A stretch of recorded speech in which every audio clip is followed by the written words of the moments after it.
So this will get interesting because in the most recent film I saw in theaters, Puss in Boots: The Last Wish, there was a Jiminy Cricket character. Only instead of Jiminy Cricket, he was called Ethical Bug, and instead of Cliff Edwards, he was like, "Oh, I'm Jimmy Stewart. I'm your conscience. I sit on your shoulder and tell you what to do." Oh, that was horrible. Your wish is horrible. You're horrible. You're an irredeemable monster. Oh, what took you so long, idiot? Oh, did you see that Puss in Boots movie? No, not yet. My sister wanted to see it with their kids though. Oh yeah, you're not gonna regret it. It lives up to the hype. And, Especially with the whole Shrek saga hype. I mean, it takes place around that same fairy tale universe. yeah, in the same universe because I grew up with Shrek. So we'll tell you the story of the second Disney animated feature, Pinocchio. Go on. While Roy Disney went overseas to receive movie rights for a whole variety of classic stories, some of which they would make themselves in the future, including Peter Pan and Winnie the Pooh, Walt had already decided on his next project, Bambi, based on a book that recently went into the public domain. Of course, this was right off the heels of the massive success of Snow White, and suddenly people thought they could make fantasy or animated films. Even the Fleischer brothers were actually making animated films themselves. I mean, Gulliver's Travels is one movie made by the Fleischer brothers that actually went into the public domain and was made as yes, I've actually seen that animated feature on the TCM. Oh, TCM, okay. But yeah, so Walt thought Bambi he could do Bambi. However, after intense development, Bambi still wasn't ready, and the project was put on hold. Instead, Walt announced to the press that he would do Pinocchio in Bambi's place. Pinocchio was based on an Italian magazine serial by Carlo Collodi about a wooden marionette puppet that strives to turn into a little boy. And this is Pinocchio 1940, not the cash grab 2022 remake that came out last year, and not Guillermo del Toro's epically awesome version, which I haven't seen, that is gearing up for award season, but the 1940 Disney classic that we're covering today. So, story sessions, as usual, were done for the project, and somehow Walt was able to make a show out of the scene where honest John cons Pinocchio into being an actor instead of going to school. And oddly enough, Pleasure Island was originally called Boobyland. Boobyland? How inappropriate that name was. So I'm glad they changed it. Was that for the adaptation or something else? Because I think in the original tale it was just called Land of Fun. Boobyland? Are you kidding me? I don't know. I mean, that was all kinds of wrong with that name. I mean, think of the kids, man. I mean, I don't know if anyone would know. Forget it. Let's just move on. The scenes weren't conquered first because Walt was mainly working on the script in some ways chronologically. This could be the reason, I believe, why out of all the Golden Age animated films, this one has some of the most quotable lines. Memorable lines such as, "What does an actor want with a conscience anyway?" And comedy that might have felt like it came from a vaudeville. Almost as if yeah, I actually learned about the history of vaudeville from a podcast. I know what it is. Yeah. Well, Pinocchio was rushed into production without adequate planning, and they had trouble tackling that character, so they ended up having to halt the production for a bit so they could figure Pinocchio out.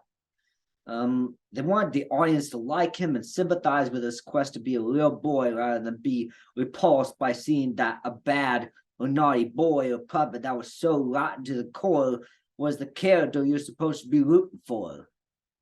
So there was in the book or magazine serial a moment where a cricket tries to tell Pinocchio what the right thing to do was, and Pinocchio ignores him and squishes him, so that was scrapped. only half because they still wanted the cricket, but they wanted people to like Pinocchio too. So they incorporated the cricket, who became Jiminy Cricket, Pinocchio's conscience. Voicing him was Cliff Edwards, also known as Ukulele Ike. Hello, look at that. You got a Jiminy Cricket doll. Where did you get that? Yeah, nostalgia collection. Nostalgia collection. Oh, that's great. I have an official license from Disney. Okay, nice. All right, so. All right, yeah, there, Walt Disney World. Yeah, you got it from Disney World. I mean, so considering that Cliff Edwards and also known as Ukulele Ike was an actor comedian, also known for doing other stuff such as like Broadway Review from 1928-29 or something like that, or having a little tiny bit part in that Gone with the Wind movie or something like that. This could have been one of the first celebrities to be cast in an animated feature. I mean, Walt was like, he wanted good actors. So cartoons back then didn't have famous people. Even Walt himself was voicing Mickey Mouse. So Ward Kimball eventually designed the character to something the audience is supposed to believe is a cricket. As for Pinocchio, Walt wanted a popular child actor like Frankie Darrow to play the role, but instead didn't have a lot of money to cast him, so he went with Dickie Jones instead. He was so this is kind of one of those instances where he starts to cast actors. At one point, he was thinking about casting Burgess Meredith in an animated feature. I mean, like Burgess Meredith, the guy who plays the Penguin on the really old Batman show. That's a great thing to know. Yeah, certainly not a lot of 6 degrees to somewhere, Jordan. So. Okay, so Walt once touted that he will now have more realistic water effects in his animated films. And this began with Pinocchio. Not only with Pinocchio and Jiminy going underwater, how was Jiminy able to breathe underwater? But also I didn't realize that's a cartoon, right? Yeah. But also at the surface where Monstro the Whale was chasing Pinocchio and Geppetto above water with amazing water movement shots. Something that would come in handy for a future Disney animated classic involving water. He didn't want subsequent films to be a Snow White knockoff. To improve the animation, actual 3D models of the characters, maquettes as they would be known, would be constructed. Since this was the first Disney movie to utilize any kind of moving vehicle, miniature models of such items, like Stromboli's wagon, were constructed, filmed, and then rotoscoped. As for the company's theme song, which would debut in Pinocchio in January of 1939, Walt met with members of the story department to discuss Jiminy Cricket being the film's narrator. In-house songwriters Leigh, Harline, and Ned Washington proposed the song to the Pinocchio story crew in early autumn 1938, and they felt it should be given prominence in the film. And Disney felt the song should play over the opening credits and used it as a musical theme throughout the film. Since people seem to really remember the song after we've seen subsequent re-releases of Pinocchio, the song becoming a hit and winning an Oscar for Best Original Song, and Walt Disney using the song for the theme of his Disney TV show, people have since identified the song not only with Pinocchio, but also with the Walt Disney Company itself. Yeah. Yes, you got it. Same principle. And a castle and the logo at the front of their movies. Yeah, it's the same. They play that song plays over that company logo. Even the one that just came out with the Disney 100th. That seems to look pretty to me. Okay, so originally the film was going to be released in Christmas of 1939, but due to constraints and being behind schedule, the release was pushed back to February of 1940. So despite getting critical acclaim, attendance was lower than that of Snow White, largely due to a horrific situation happening in Europe. The Nazis have taken Poland and France, and were about to bomb London. This made people in Europe not willing to go to a movie theater to entertain themselves, much like the pandemic did a few years ago. Why go to a movie theater when there's a very high chance of a plane going over that building, dropping a bomb, and then the building goes up and you're pretty much brown bread? The fact Can you please get back to the topic? I'm pretty sure they get the gist now. Yeah, I know. Brown bread, you ain't coming back. It means you're dead, sister. So it could have dismayed Walt, but he really wanted to be immersed in this fantasy world that he was creating, wanted it to be as real as possible. At one point during production on one of these films, it was reported that Walt suddenly up and said to some of the story crew and animators, "We ain't making cartoons here, we're making art." Art was definitely something that Walt really wanted to achieve.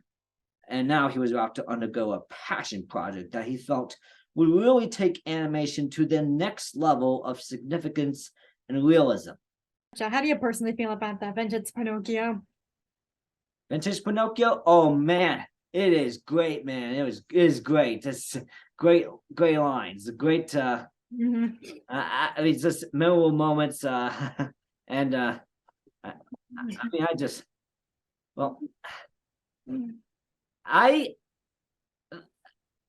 I can remember one time,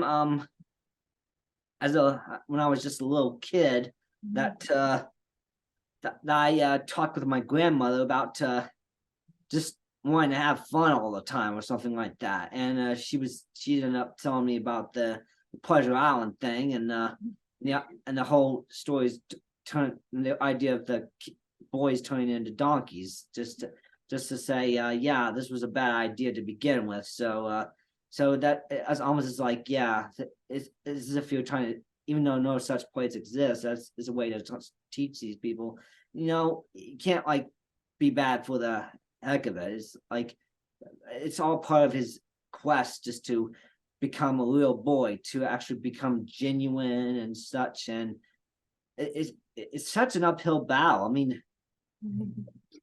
I don't know how the heck. Sometimes I wonder why Honest John is a anthro fox and Gideon is an anthro cat. Originally he was going to be voiced by Mel Blanc, but they just kind of ditched the idea of him having dialogue and then just made him mute, only giving him these little hiccups at the bar scene where they're talking to the coachman. Yeah, okay. Anything else? Well, I think it was like one guy who did both Stromboli and the coachman, both different accents, one Italian, one British, and I mean, sometimes it feels like he's just hamming it up. Sometimes, I mean, he's having a good time. Well, I've heard about, there was some criticism about, Stromboli being like, way over the top with emotions, but the animators that they mentioned in the Illusion of Life book that one of them was Bill. They ever had with this character. I mean, they were like, shifting away from like, the typical kind of stuff from the rubber hose one to make, the kind of motions that even with the stage performers were just as realistic. Well, that I know that Bill Ticktra, I believe the guy's name is. He animated some of these rather rough characters. I read in the book that he had a habit of drawing so hard and rough, he almost seemed to punch holes through the paper. I mean, like that kind of roughness is come on this friend, man. definitely adds to the voraciousness and chaos of what the character is. At one point, oomph of it. And at one point, and around this time, around production of Snow White and later on after Pinocchio, Walt was now seeing these as like this animation as just acting. These animators weren't just drawing stuff and frame by frame; they were acting. It was amazing. I mean, what they could do with so little they had. And and even with the situation with war in Europe, Walt just still kept plugging away. He somehow wasn't really too fazed by it until it was unavoidable, and but he still just kept on pushing. So he was just kept on pushing his art form, and this is at a point where it felt like he could do anything. He just felt like the realism and the textures. I mean, this is something that we haven't particularly seen in animation before, and he was gunning for it so hard. So even though by this point he had a bunch more characters to play with, I mean, Mickey Mouse, Yeah. Well, anyway, Jordan. Yeah, to agree with the realistic aspects of it. I mean, it looked like yeah, Pinocchio had like I guess being like a town that was like relatively recent in the fairy tale history would have like be just as realistic with like that down to earth grittiness kind of temptations that Pinocchio went through. Oh man, you look at the original story, it is diabolical, man. It's diabolical. I mean, even GDT's that's Guillermo del Toro's. Even GDT's version is goes more darker than Disney does. Yeah, really? I thought it was like, Well, it's rated PG. I thought it was like more grittier with like the way it was like reimagined in like World War II Italy, as well as being like the core theme being the meaning of life instead of whatever the original tale was meant to be. Oh yeah. So I didn't see it because I don't have a Netflix subscription no more. As I'd still have your protest or something else. as for as for what they could do with the story, they did manage to try to get as much darkness as possible without trying to mess up what they now were trying to suddenly think of as the Disney brand, as if people were expecting this out of Disney, and by this point, even Walt himself admitted that I can't tell a story about life without darkness, or however that goes. Yeah. Well, Pinocchio is just one heck of a masterpiece.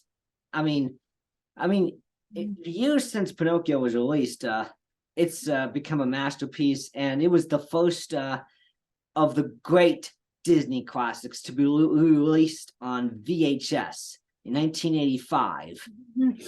Yeah, no, I got a copy of one of those somewhere around here. You got a copy of Pinocchio.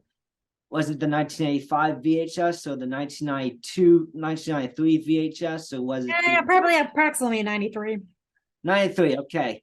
Okay, that's about a good year as you could probably get with a classic like that. Okay, so. Because like so many other people my generation, I was introduced to these films via VHS. Next week, Walt crafts the first ever movie in immersive stereo sound, initially titled The Concert Feature. Well, we'll see you next week. I know that bye, Jiminy. Yeah. Does he have the gold badge? The 18 karat official conscience? No, I don't think so, but he definitely still has the sweet duds on him. Oh, the sweet duds, nice. He started out with raggedy clothes right out. Oh man, take care. Bye. Bye, Jiminy.